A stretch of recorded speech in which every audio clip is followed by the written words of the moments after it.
Debbie Reynolds named the music 9 racist stars nobody in old Hollywood dared to confront. For almost 70 music years, Debbie Reynolds was inside the machine. From 1948 to 2016, she lived and worked at the center of Hollywood. From the golden age of the studio system through the digital era, she was discovered at 16 at the Miss Burbank pageant. She starred in Singing in the Rain at 19 with no dance training, music later calling it and childbirth the 2 hardest things she ever did. She earned an Academy Award nomination for The Unsinkable Molly Brown. She scored a #1 hit with Tammy. She headlined Las Vegas showrooms for decades.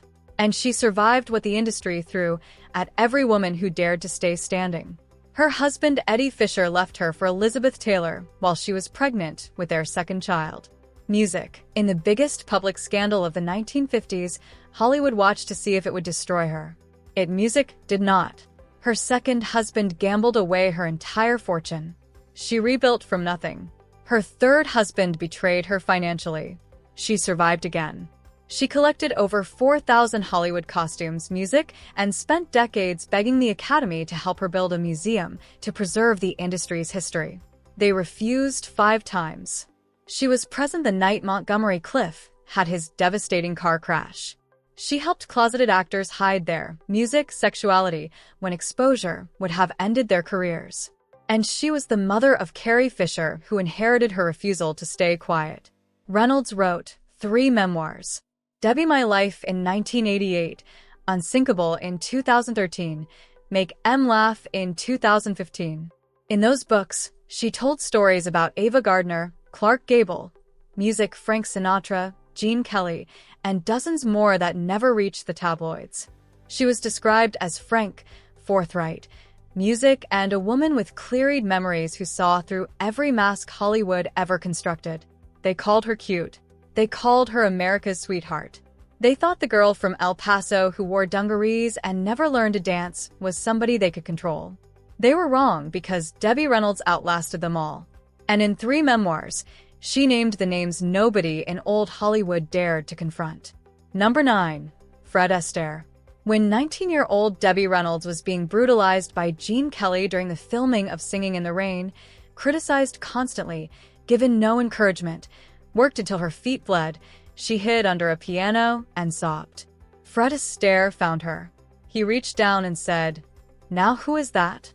He comforted her, told her not to quit, and invited her to watch him rehearse, something nobody was allowed to do. He showed her that even the greats found it hard to be excellent. Reynolds called him the sweetest man other than Jimmy Stewart, as Astaire saved her career in its most vulnerable moment. But the man who showed such kindness to a crying teenager had already put something on screen that no amount of kindness could undo. In the 1936 film Swing Time, Fred Astaire performed the Bojangles of Harlem number in full blackface. The sequence opened with giant shoe soles arranged to look like a black face with exaggerated red lips. The number was framed as a tribute to tap dancer Bill Bojangles Robinson, but it was built on minstrel caricature. Astaire grinned throughout, used exaggerated hand movements, and danced in a style deliberately different from his own, performing an anonymous black character for white audiences. Robinson himself, the man being honored, was still being denied equal billing in his own films and forced into separate facilities. Astaire was free to wear Robinson's identity as a costume and wash it off at the end of the day, and the music cover-up was built into the praise. The number is still celebrated as one of Astaire's most rhythmically imaginative solos. Critics separated the artistry from the blackface and called it a complicated tribute, music rather than what it was. Astaire reportedly never performed in blackface again after learning it was offensive, but there was no public statement and no apology. His reputation as the greatest dancer in film history shielded the performance from real scrutiny. Hollywood decided the dancing was too beautiful to call racist. Astaire performed in blackface music and Hollywood called it art. But the next name performed in blackface multiple times, music, as a child under the direction of the most powerful studio in Hollywood. The same studio that controlled Debbie Reynolds. 8. Judy Garland. Reynolds personally collected and preserved Judy Garland's ruby slippers from The Wizard of Oz for decades. They were the crown jewels of her memorabilia collection. Both were MGM products, young women molded and controlled by the studio system. Reynolds watched Garland's tragic arc from America's beloved Dorothy to a woman destroyed by the pills, music, the exploitation, and the cruelty of the machine that made her. Reynolds understood Garland's story because MGM did the same thing to her, just differently. But before Garland became the tragic icon the world mourned, music, she was a teenager in blackface. In Everybody's Sing in 1938, Garland performed in blackface at 15 years old. In Babes and Arms in 1939, she appeared in blackface again alongside Mickey Rooney in a full minstrel show number. Music, these were not hidden moments. They were featured musical numbers in major MGM productions. Garland was a child following music orders from a studio system that treated blackface as standard entertainment. MGM put a teenage girl in blackface and sold it as wholesome family fun. And the cover-up was powered by sympathy. Garland's tragic life story, the addiction, the exploitation, the early death, her status as music, a gay icon, generated so much compassion that the blackface performances were erased from her legacy. Nobody wanted to tarnish the memory of Music Dorothy, the girl who sang over the rainbow and represented innocence for generations. Music, the blackface numbers exist in the films, but are treated as invisible, skipped music in retrospectives, unmentioned in tributes, absent from the conversation about her legacy. The studio that put her in blackface was never held accountable because the conversation was always about what MGM did to Garland, never what MGM made Garland do. Garland was a child who did what the studio told her. But the next name was no child. She was one of the most powerful women in Hollywood, and she used that power to terrorize everyone beneath her, especially those who could not fight back. Number 7. Joan Crawford. Both Crawford and Reynolds were MGM stars. Reynolds arrived at the studio during Crawford's reign music and witnessed the culture of fear she created. Joan Crawford was one of the most feared women in the history of music Hollywood. Nobody dared cross her because she could destroy careers with a single phone call. Studio executives, music directors, and fellow actors walked on eggshells around her. She was the woman nobody in old Hollywood confronted, music, and for good reason. Behind the glamour, Crawford enforced a racial hierarchy in her private life that was as rigid as anything the studio system produced. She was documented using racial slurs directed at Black household staff. She demanded that Black servants not make eye contact with her. She treated minority workers as invisible people who existed to serve and never to be acknowledged. Christina Crawford documented the racial hierarchies in the household in Mommy Dearest, a home where Black staff were subjected to dehumanizing treatment while Crawford performed charity for the cameras. Her behavior was not ignorance. It was the deliberate enforcement of a racial caste system inside her own home, and Hollywood buried it under spectacle. After Mommy Dearest became a cultural phenomenon, the conversation focused entirely on the physical and emotional abuse. The wire hangers, the rage, the racism documented music in the same accounts disappeared under the more sensational stories. Crawford remains celebrated as a feminist icon of self-made power, and the racial, music, cruelty she inflicted on those beneath her has been erased from her legacy. Crawford terrorized the people in her home, but the next name terrorized an entire industry. He was the most powerful man in Hollywood for 2 decades, and he was Debbie Reynolds' boss. Number 6. Louis B. Mayer. Mayer ran MGM. He controlled Debbie Reynolds' career, decided which films she would make, which stars she would work with, and what image she would present to the world. Music. When Mayer told Gene Kelly that Reynolds would be his leading lady in Singing in the Rain, music, Kelly stared at her and said, "What have you done before?" That was Mayer's power. He could put a teenager with no dance training opposite the greatest dancer in Hollywood, and nobody could refuse. Reynolds saw that absolute power up close every day. And she saw how it was used to build a system that kept Black performers in subservient roles for decades. Lena Horne was the first Black performer signed to a long-term MGM contract. Under Mayer's leadership, she was systematically excluded from films distributed in the South because Mayer allowed Southern theaters to dictate casting. Her scenes were deliberately filmed as standalone segments that could be cut from prints without affecting the storyline. Racism was literally built into the editing process. MGM under Mayer produced decades music of films that reinforced racial stereotypes while refusing to cast black actors in dignified leading roles. He controlled which stories got told. Stories about black dignity never made the cut, and the cover-up was institutional. Mayer was celebrated as the founding father of MGM, the studio of more stars than there are in heaven. His name became synonymous with the golden age itself. The systemic racism he enforced was treated as simply the way things were, as if the most powerful man in the industry had no music a choice. Lena Horne's treatment remains a footnote in MGM's legacy rather than a defining feature. The magic is celebrated. The machinery of exclusion that music made it possible is ignored. Mayer built the machine, but every machine needs enforcers, and the next name volunteered to be one when nobody asked him to. Number 5. Gary Cooper. Cooper and Reynolds were among the most beloved screen presences in American history, the strong, quiet American hero and America's sweetheart. They operated at the highest levels of the same industry across overlapping decades. Cooper was so respected that when he spoke, all of Hollywood listened. Nobody music dared challenge him. And when the most powerful witch hunt in American entertainment history, music, came calling, Cooper did not hide. He volunteered. Cooper was a co-founding member of the Music Motion Picture Alliance for the Preservation of American Ideals, the organization that built and enforced the Hollywood blacklist. He appeared as a friendly witness before the House Un-American Activities Committee, lending his enormous star power to legitimize the investigation that destroyed hundreds of careers. His testimony was not coerced. Unlike many who were pressured or threatened, Cooper volunteered to cooperate. The alliance did not just target alleged communists. Music, it enforced a system that destroyed anyone who challenged Hollywood's treatment of minorities, anyone who advocated for integrated casting, anyone who pushed for stories about racial justice, and the cover-up was his persona. The strong, music, silent type became his permanent shield. Cooper's quiet, dignified screen presence made people assume he was a decent man who stayed out of controversy. High Noon, the film where he plays a lone lawman standing up for justice, became the defining image of his legacy. The irony was never addressed.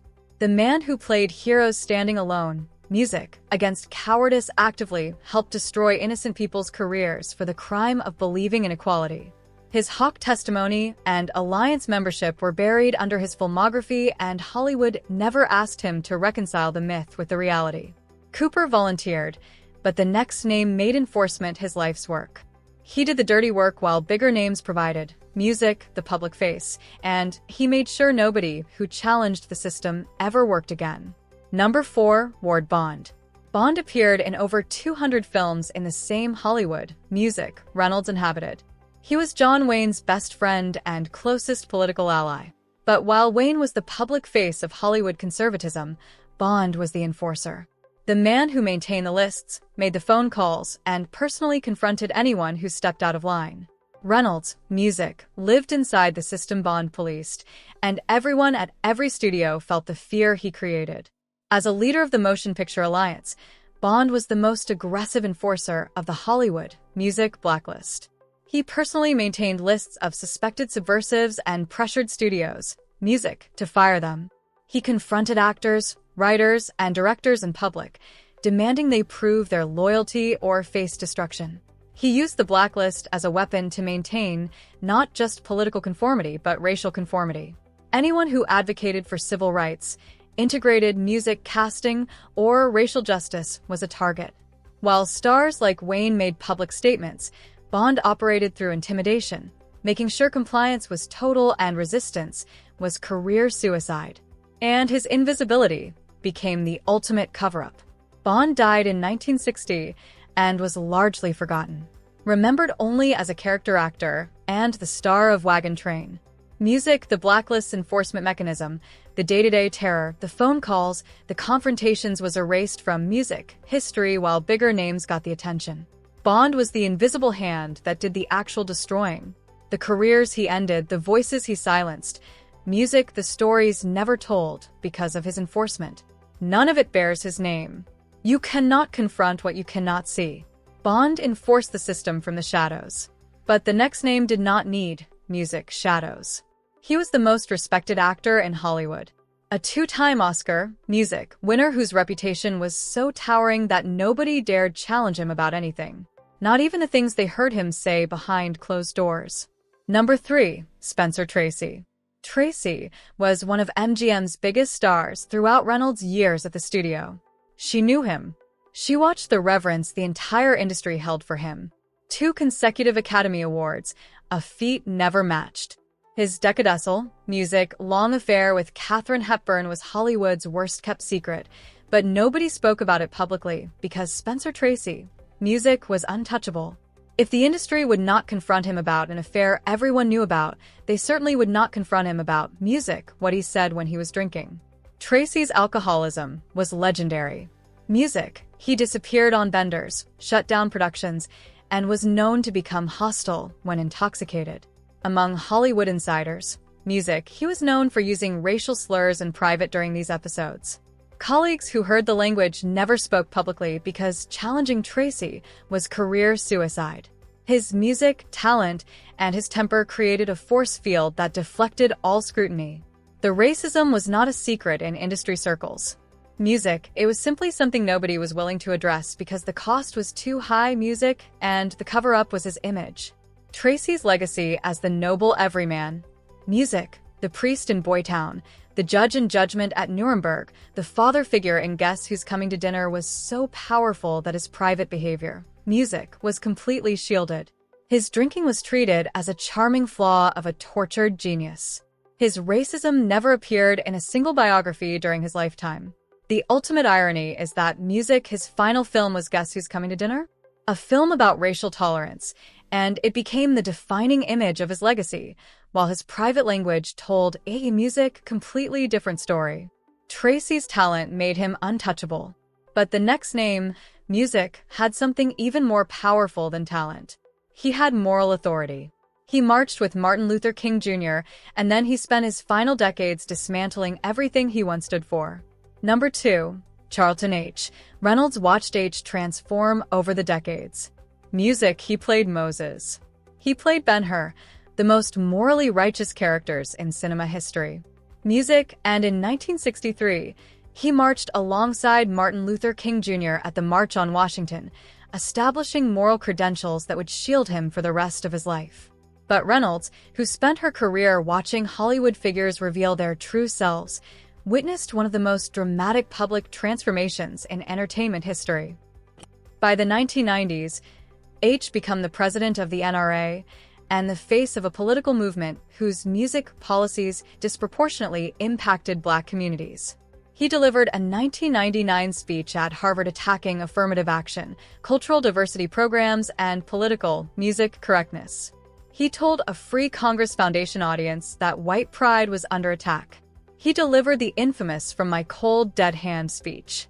The man who marched for civil rights spent his final decades providing the most famous face in entertainment to movements working to roll back those same rights. And the cover-up was a single photograph. The 1963 March image was weaponized, music, by defenders every time H's later positions were challenged. He marched with King became the automatic response. As if one act of conscience immunized a person from accountability for everything that followed. Hollywood continued, music celebrating him as a civil rights pioneer even as his positions moved further from what he once stood for. H used a photograph as a shield. But the number 1 name does not need a photograph. He has the single most influential film in American history.